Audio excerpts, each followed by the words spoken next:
This is John Pluto, GeorgiaBees.com. Today I'm going to talk about propolis, how to get it out of the traps.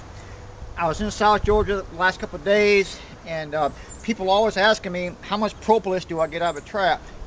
I really don't remember too much, so we're going to find out together here. First of all, it's 27 degrees out right now. I would normally put these in the freezer, but because it's so cold, I just left them outside last night.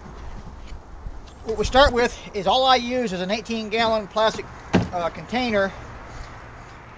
This trap here is average to just a little above average, full of propolis. And when we first pull them off, we just look to make sure we pry off all the little pieces of dead bees. A lot of times we have a small hot beetle stuck to them. Any kind of little thing we might have. Here's a little bee head. We'll get that off of there. This came out of some swampy areas. It's a little more orange than normal. I'm guessing a couple ounces of propolis. Here's another trap that was just a little less. And on these same traps, just under, well, heck, there's a small hive beetle, dead one. Just under the traps, these traps were on approximately 3 or 4 months. These were the scrapings off of the top bars. There's a few little dead bees in here. I'll be cleaning this up here later. When I use to package the propolis, we sell it for $5.50 an ounce, which is around $88 a pound, which is a nice little profit. But I use those sandwich bags. Well, actually, they're not sandwich bags; they're snack bags. And I was just curious here on this scrapings propolis.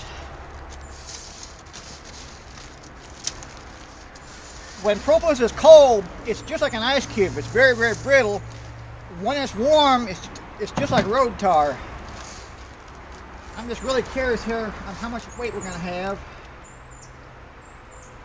That's about 3.5 ounces. So that's about $17, $18 worth of propolis right here. That I'm going to clean up in a little bit. But my main goal is to find out how much propolis comes out of this one trap right here. And we're starting with an empty bucket. And because it's really cold, I'm going to just very gently, first of all, scrape off all this big amounts of propolis. That makes it easy. And then all I'm doing, I'm using a hive tool and just by hitting it and beating it a little bit, we've already gotten a good little amount.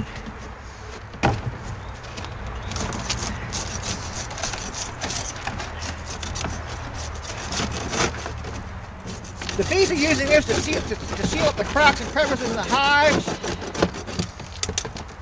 When I first started using a propolis trap many years ago, it's taken a long time to build up a customer basis for this. It doesn't happen. It takes a good while.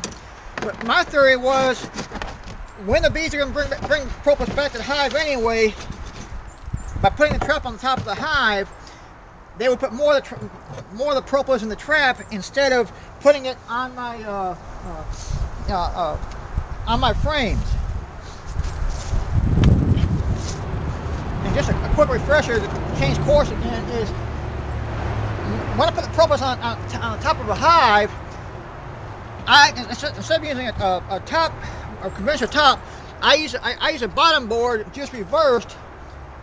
It goes on like so. The bees will actually fill a propolis trap from both sides. This also makes a top ventilation entrance on the hive.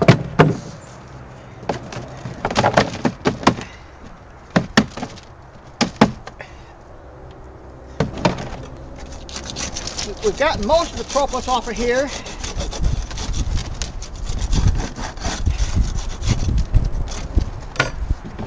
Now it's just a matter of gently twisting and bending them just like an ice cube tray. And I use a hive tool on the back of the hive tool, just doing some light hitting. by having a deep container like this here, all your propolis will catch most of it. But I'm doing it outside. When we do it inside, we do have a little bit of a mess. It will kind of fly around. One of the things on the traps is you normally don't get it all out.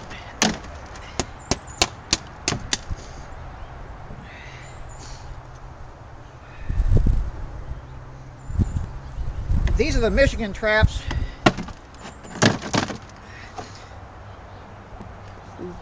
Sometimes during the year, when we're really low on propolis and we have a lot of orders for it, we'll go through and all these big things with a hive tool, get the big chunks out.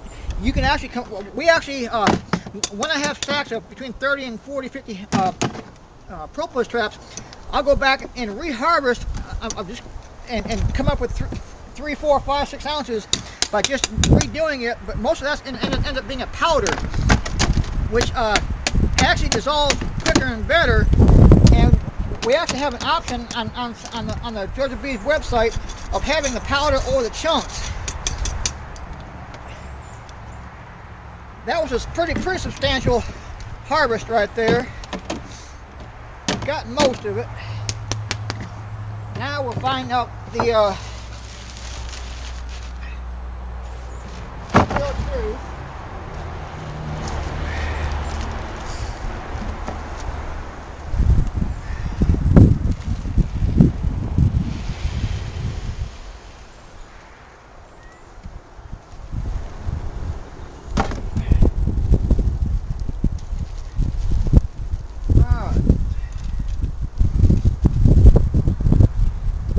That's another 3.5 ounces.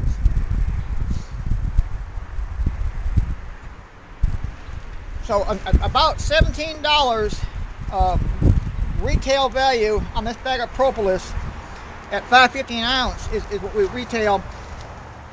The trap runs around $7.50, so this is a pretty good return. And this is not heavy or sticky. It takes what we normally would do now is spread out on a cookie sheet just to make sure, just do a rough cleaning to make sure we don't have any more bee parts. Occasionally, if you leave it on certain times of year, you will have a few little pieces of mold from the condensation on top of your hive. That looks pretty good. So out of this one trap, now we all know on this a moderate collection right now, we still have approximately another half ounce or an ounce on this trap if we want to be really good on it. But by having some on here, when you reinstall this trap, the bees basically know what they're supposed to be doing with it. This trap here looks about the same. So this is 3.5 ounces here, and then we had another 3.5 ounces divided between the two. So approximately 5 ounces. That's considering that some of this came off of the top bars.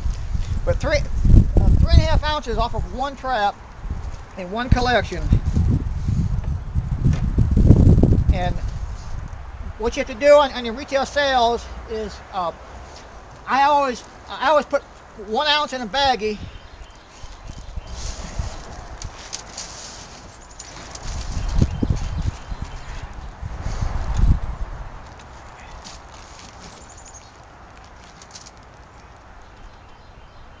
There's an ounce right there. I make up my own little labels on my computer.